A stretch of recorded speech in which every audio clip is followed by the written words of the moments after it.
And good evening, everyone, and welcome to Woodsome Hall, now a golf clubhouse. I've been a member there for 20 years and have been researching the building and the families who live there for the past about 15 years. This evening, I'm going to talk about the building itself and its development over the past 500 years. Behind that story of the building are many generations of the three families that lived at Woodsome: the Kay family, the Tyers family, and the Earls of Dartmouth. In total, 29 generations from the time of the inception of the settlement at Woodsome to the current day. But this evening, I'm talking about the building and hopefully sharing a lot of information.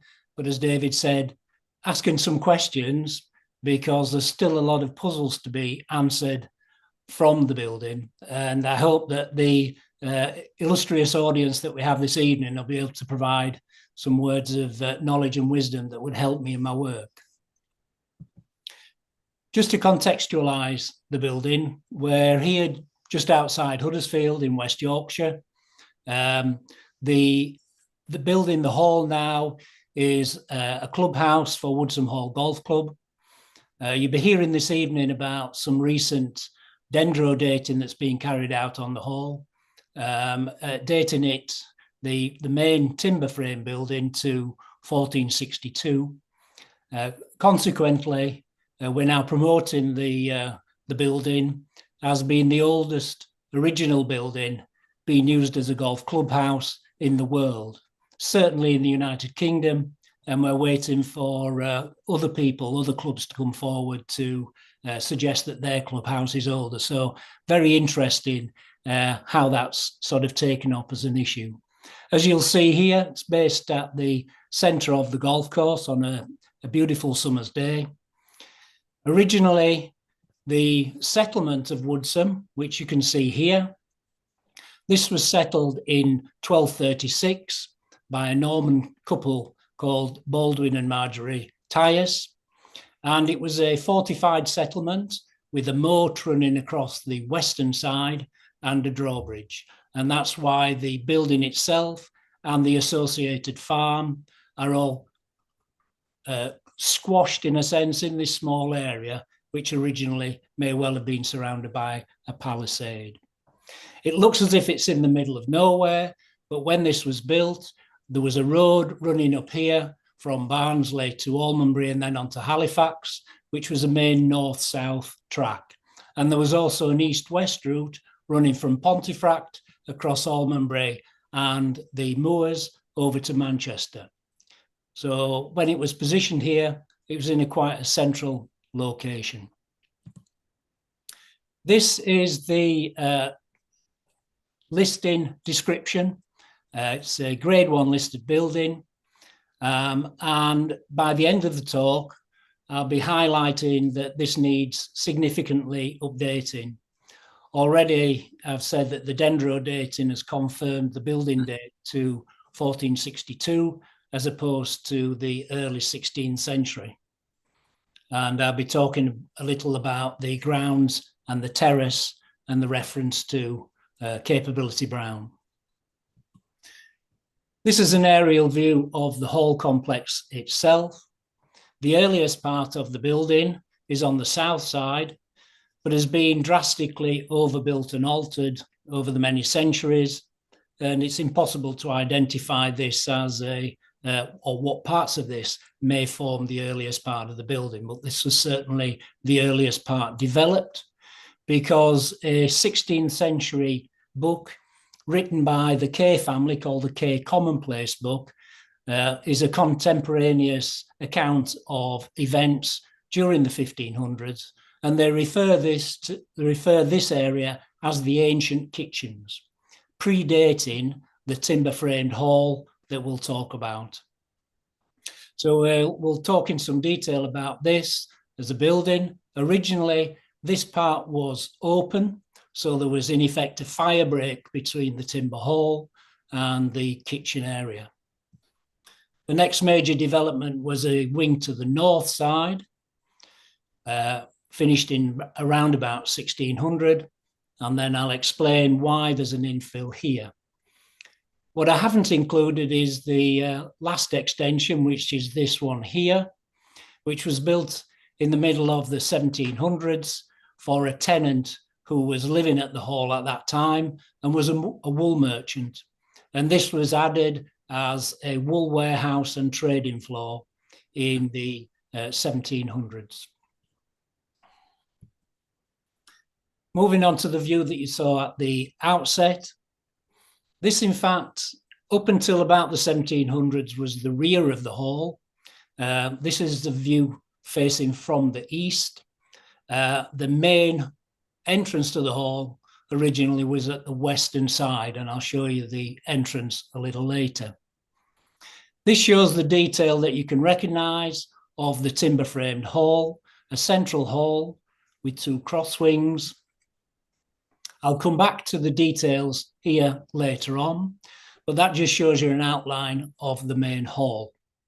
To the right-hand side here is an extension, and this was the chapel, in all probability built in around about 1480.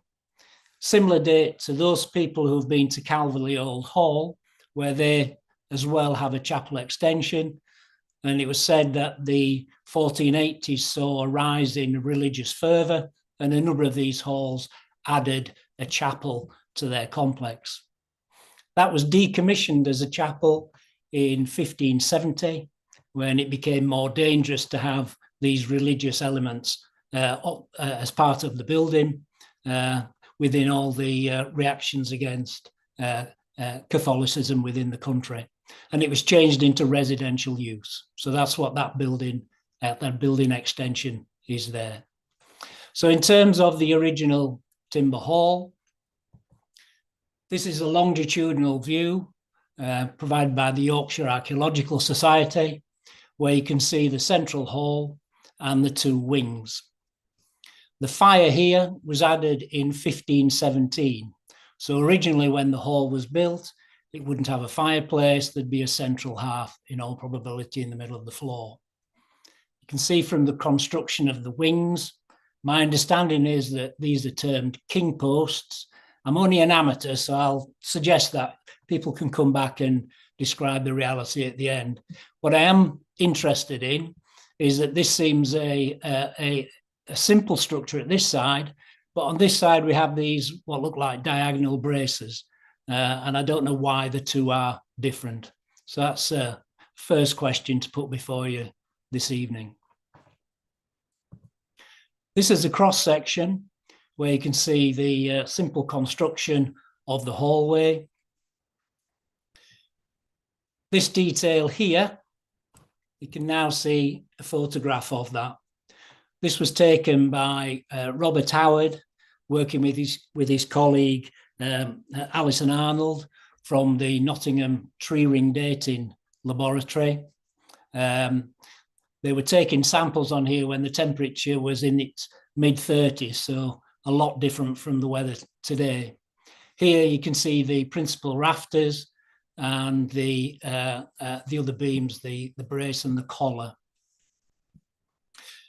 Robert and Alison were satisfied that these were original timbers. The original carpenter's marks were on the timbers. They did make particular reference to the carpenter's marks being quite different from those that they'd seen in other places. Previous to the meeting, I was having a conversation with David as to whether or not when we look at these timbers, the carpenter's mark identified the different carpenters working on buildings, but that's not known. That's a debate for the future, and Robert Howard might be able to help us on that. Robert and Alison took 10 samples in all from the original beams. They also made comment that there's a number of new beams, which you can see, the common rafters and the purlins are modern, possibly pine timber.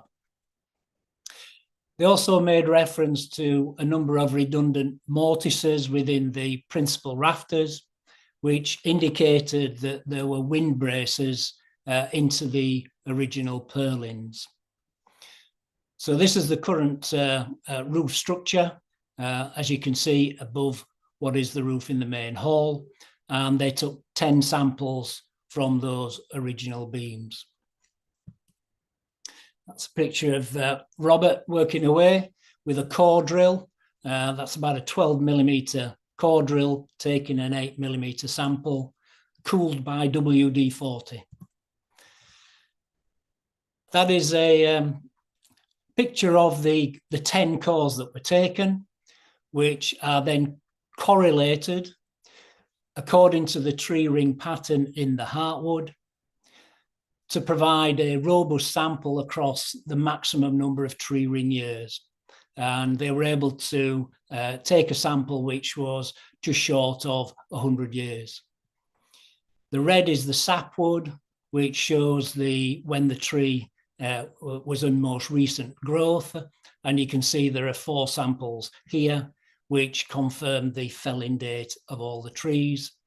And they concluded that there was a very exact measurement they could take because of the quality of the samples. And they confirmed that the trees were felled in 1462. In fact, they were able to confirm that it was in the late summer of 1462, which is quite phenomenal as a date in science. This is a current picture of the main hall, where you can see the timber work, the braces, the collar. The panelling, which was put in the 16th century. And a feature that you can see here are these windows into the upper parlour. Behind this wall is the main parlour for the family. This is the upper parlour. And again, a question I would ask is whether or not these windows from an upper parlour are usual, and if so, for what purpose. There's quite a feature of a framed woodwork around that, fretwork wood. So they obviously had some importance, but your advice and information on that would be interesting. Another interesting feature to see from this is this element here, which you can just about make out, which is a pulley. And it would seem that this pulley was originally there, one assumes, to suspend a candelabra over the high table, which would have been on a raised dais at this end of the hall. To take a wider view of the hall, this is a drawing from 1850, which gives a broader view of the hall.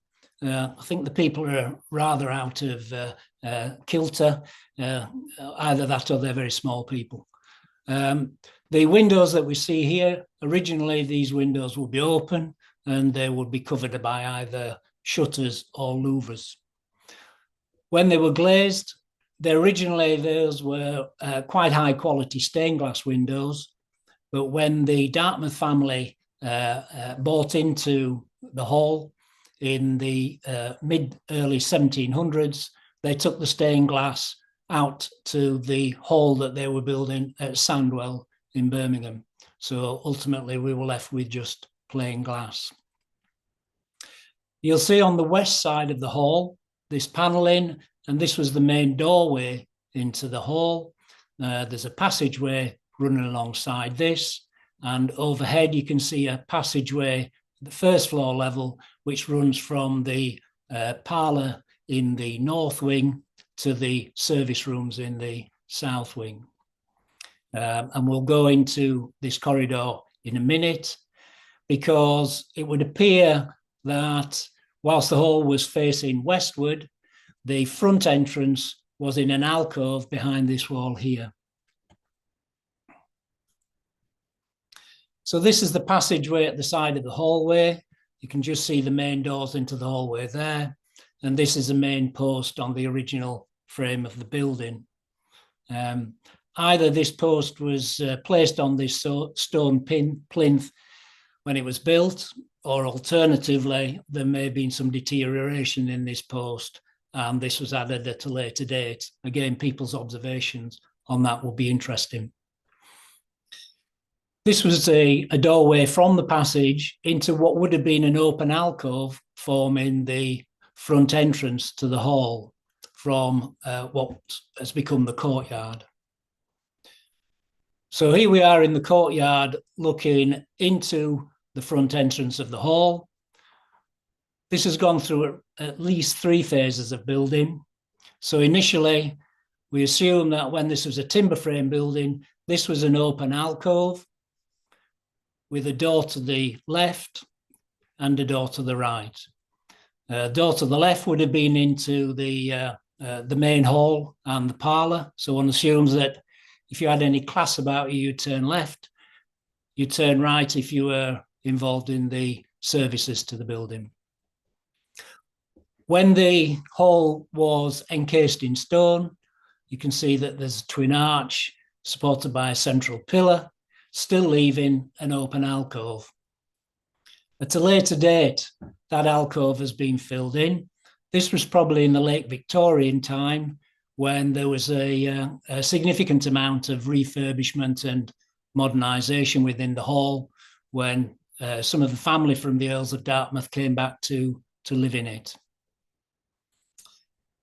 So as an entranceway from an alcove into the hall, again, is that unusual? Are there other examples of that? Appreciate any information on that. Looking in the other direction of the main hall, this is the fireplace that was built in 1517. And as you can see, this marked the marriage of Arthur Kay to Beatrix Kay. Beatrix was a daughter of Matthew Wentworth from Bretton Hall. And it's said that before they moved into Woodsome, Beatrix insisted on some modernisation, and part of that modernisation was a fire to add more warmth into the main hall. Up here you can see a clock. The casement of the clock is dated 1652, just after the Civil War. The mechanism of the clock was replaced in the 19th century. I've not been able to find any information at the Clockmakers Guild on the earlier mechanism, but that's a Victorian mechanism in there. And in the past 30 years, we've now added an electric winding mechanism, so it didn't have to be manually wound daily. You see there the first floor corridor into what would have been the service wing. The cheeks on the fireplace here, quite interesting because there's a channel that's been chiselled out here. And we wondered whether or not that was to support some metalware or whatever. But we found evidence or information that in fact the hall was fitted out with an electrical bell call system. And it would seem that bell pushers were put into the cheeks, and this was channeling out for the wiring. That's a photograph probably at the turn of the century, showing how it might have looked when some of the Dartmouth family were living in there at the end of the 1900s. This is the main parlour where the family would have resided. There's reference to plastering of the roof in the mid to late 1500s. And as you can see, there's detail on the roof, which are 4 different fruits. A later addition to this room was this fireplace, again in the late 1500s. And in the corner, there's a doorway there which would have gone into the chapel. There's a similar door in the upper parlour, which would have gone into a balcony at the end of the chapel. This is detailing of the plasterwork on the roof, showing 4 different fruits, a bunch of grapes, a walnut, a squash, and an acorn. This interested me because squash actually weren't imported into England until the very end of the 1500s. So it seemed to clash with the date given for the plasterwork. But in fact, we found a similar motif upstairs with the date on it of 1602. So it would appear as if the plasterwork was more around the beginning of the 1600s with this particular motif on.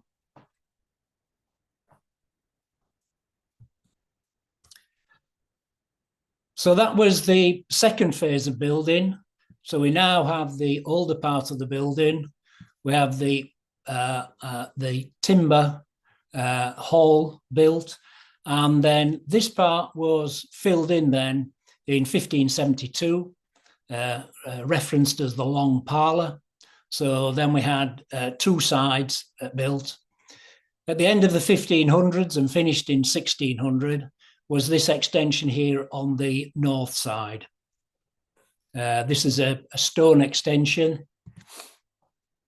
That's the outer wall away from the courtyard. And as you can see, the main feature of this are these three chimney stacks. This wing provided three elements. The first one was an extension of residential rooms from the main hall. And then these were two separate apartments accessed from their own doors from the courtyard. These doors and windows were put in at a later date. So you can see that this wing was built and designed really as in effect, it feels like a castle wall to the outside, a defensive structure showing how they continued to live in quite troubled times in the end of the 15th century, early the 1600s. The family would have been proud of this because this demonstrated one of the later technologies in design and inclusion of chimneys into domestic properties. These were much more effective at burning coal, and the family at that time had at least 5 coal mines of their own, so supply wasn't a problem. In fact, in the hearth taps in the 17th century, Woodsome Hall was noted as having 22 hearths. So it was one of the most prolific of hearth users in West Yorkshire. In many of the rooms, the new chimneys and the hearths are placed in the corner diagonally. So there must be 8 or 10 of these in the hall. And again, one of the questions I would ask is whether or not that is a usual design, or is it less usual to have additions in these old halls of chimneys and fireplaces built in the corner at a diagonal. This is a view from the courtyard, and here you can see the extension of the residential property into the hall, and then 2 access doors into what would have been 2 separate apartments. The stone for this wing has been brought from Woodsome's own quarry, approximately 600 or 700 yards away to the south. It was a good quality quarry because the stone taken out of it was ashlar grade, which meant that it was fine enough to provide a good face on these stone blocks. And also other stone taken from the quarry could be split into Yorkshire paving and also into stone slates for the roof. So it was very flexible. So with the extension of this building, and again, we'll see it from a sketch from 1850. If you can imagine this not being there, let's take this out for a moment. Then this is the view from the front door out through the courtyard, looking at the service wing on this side and the residential wing on this side, looking out to what would have been the moat and the gatehouse. This was the typical gentry mansion, the end of the Tudor Elizabethan period.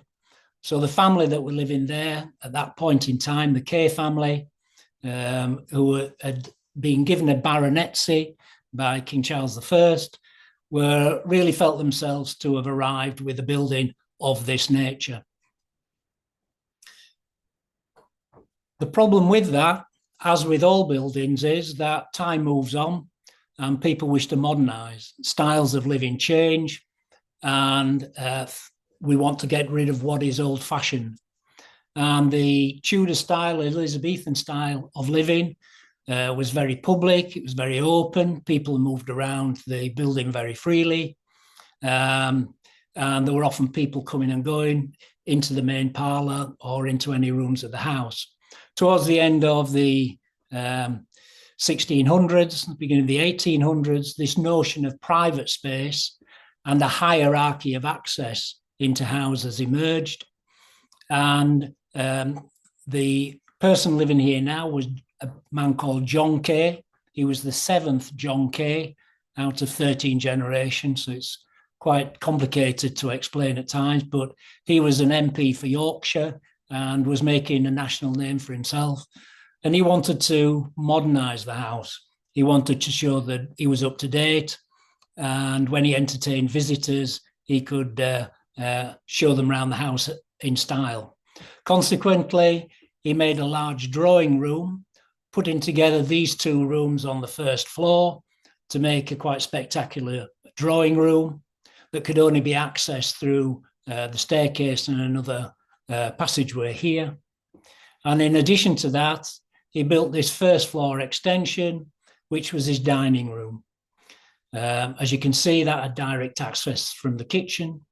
So when he had guests, he could entertain them in the drawing room and then take them dining here. So that was the last major extension to enclose the courtyard. And in doing so, he also wanted to provide modern curbside appeal. So he rotated the house through 180 degrees and redesigned the front of the house to one that we see today.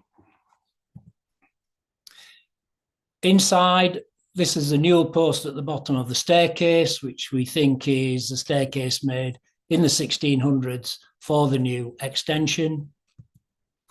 And this is the banister rail at the top with drop acorns and an oak leaf motif. As I say, it's thought that this was built at the time of the extension, around 1600.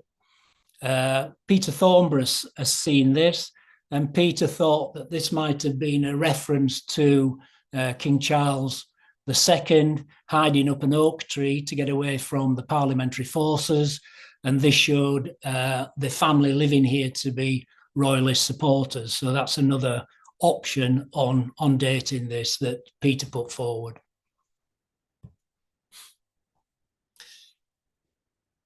This is the one example of the timber work in the hall. Originally, this would have been an external wall showing the posts and the brace and the studding, and one assumes that this is how most of the hall would have looked in the past. This is the staircase leading up to it. Again, diagonal studs here. I assume that's usual, a form of bracing for the wall. In looking at the timbers that make up this wall here, to my mind, they look rather haphazard, may well have been reused from other places. In fact, on this upright here, there's a redundant mortise, quite a big one, about 8 inches long. So it may well be that these timbers were reused from elsewhere. Going along corridor then, you enter the drawing room that John Kay would have made for himself. The snooker table in here gives you an idea of the dimensions. This is about half the size of the room. This plaque on the ceiling is at the center of the room. So it's a large room. It was made from 2 separate apartments because there are in fact 2 fireplaces, one in the main portion of the room and one off to the left. As you can see, not only is the central plaque, but there's a plaster frieze around the edge. The plaque in the center of the ceiling, this is the Kay coat of arms, and with a bird over the top, which we think is a finch, which is reference to the Finchenden family, which owned the manor and the hall for a short period around 1370. This is a detail of the plaster frieze with a merman and two mermaids and a sea dragon. I think also referred to as a wyvern, I think, I'm not sure. Again, looking at this, I was confused as to whether John Kay would have put a very sort of sea-orientated frieze, living in West Yorkshire, quite away from the sea, or whether the Dartmouth family put this frieze up. Again, Peter Thornborough said that there was a plaster company based in Wakefield around this time, and this may well have been one of the standard patterns that John Kay used. Similarly, in the extension that I referenced, the dining room, we see another decorative frieze here, and this is the doorway which leads off into the kitchen. So you can imagine that guests that John Kay chose to take into this part of his house would have been wined and dined in a very attractive dining room and drawing room. Now going to the front of the house and explaining the new elevation that John put into place to show his modernity. This is the existing door out of the hall. There's actually a double layer of doors behind these that are open. There's a much older cross-banded oak door, which certainly looks probably 16th century. These look to be later, more decorative doors. And when you open one side, there's a mechanism under the threshold here, which automatically opens the other door. I assume that this is so that when the gentleman opens the door on one side, the lady can process out or guests can be let in. Again, it's a mechanism that I've not seen anywhere else. So I'd be interested to know if anyone knows of a similar opening mechanism where you open one door and the other one is activated. The other detail to just take note of it in the door opening here is that the porch, which you can see the porch wall here, it actually nibbles into the stone structure surrounding the doorway, and the porch wall is not knitted into the main wall of the hall, which indicates that the porch was put on the front of the building at a later date than the stonework around the original doorway. And I'll go on to explain why I think that may have been the case. So on to the front of the hall. This is the facade, the elevation that we know, the view of the hall that we know now. And people assume that this was always the front, but in fact, when the hall was built, this was the rear of the hall. It always appears as if there was a doorway in the hallway here, but it's likely that that was used simply to access the privies, which were situated here at the side of the farmyard. The curb appeal that John wanted to provide was a new modernity. It was around control and symmetry, which we certainly see within Georgian architecture. And he was trying to superimpose this on the Tudor building that was in existence.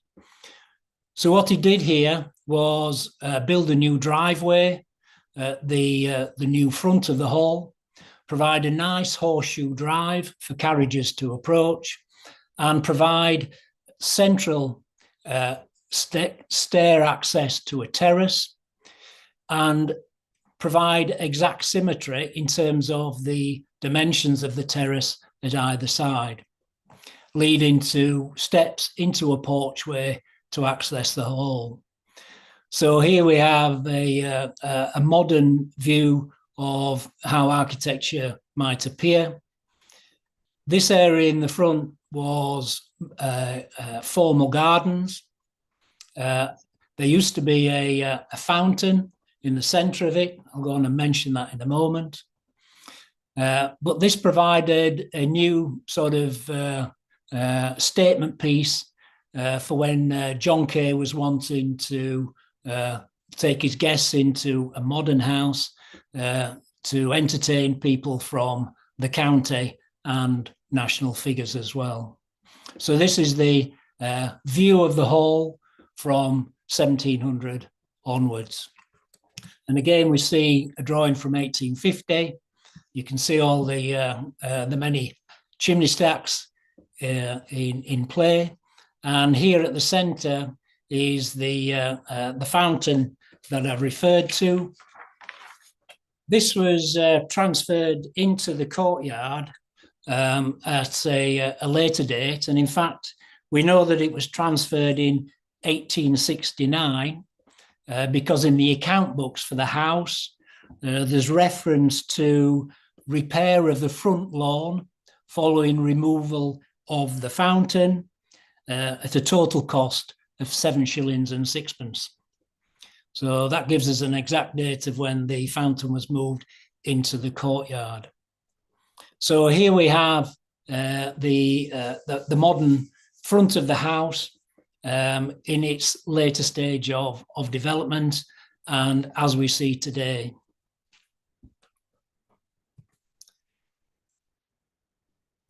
So what we've done over the last 40 minutes or so is look at the phased development of the hall itself from an ancient settlement through a timber-framed hall and then more extensions to provide to meet the needs of the family over several centuries.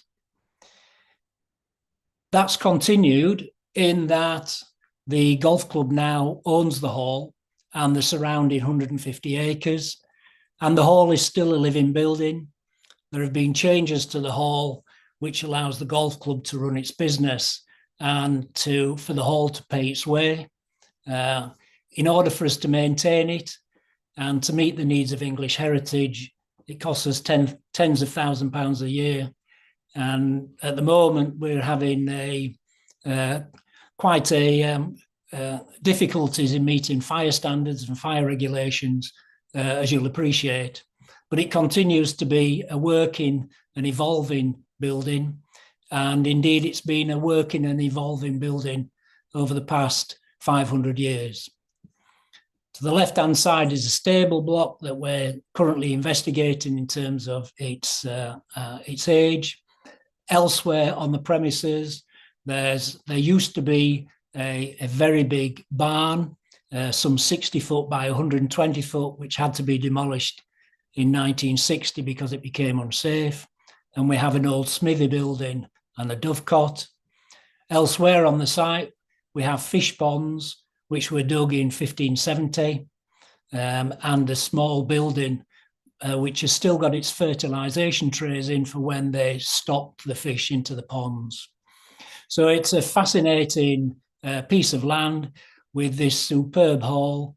And I hope this evening I've been able to give you some insight into how it's developed and how it's met the needs of the families over the years.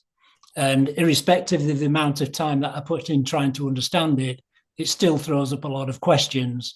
But on a day-to-day basis, it's a very enjoyable place to rest after a difficult round of golf. So I thank you for your attention. I hope you've enjoyed it this evening.